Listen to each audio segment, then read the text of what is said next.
Magluto tayo ng tinulang isda kasi parang gustong-gusto ko talagang nagki-craving po ako ng tinulang isda.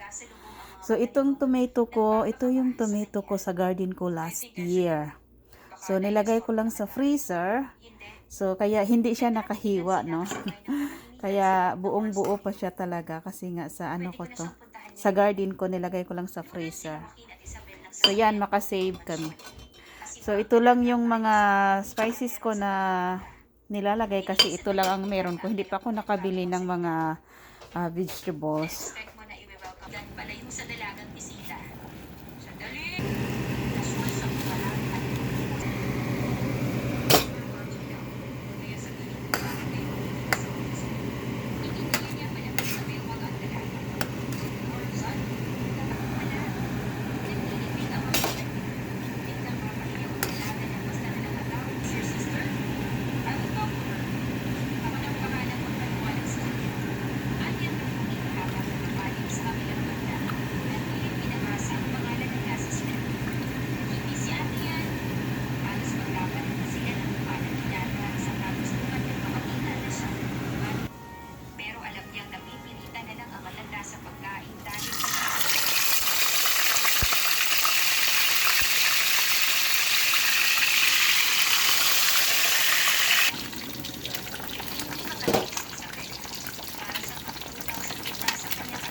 Tila nabuhay sa kanilang dalawa ang mauglot na pagmamahalan ng kanyang abuelo at abuela. At tapos magkasamang alagaan nila Joaquin at Isabel si Lucio, lumipas na ang buwan ay namayapa na rin at matiwasay ang mga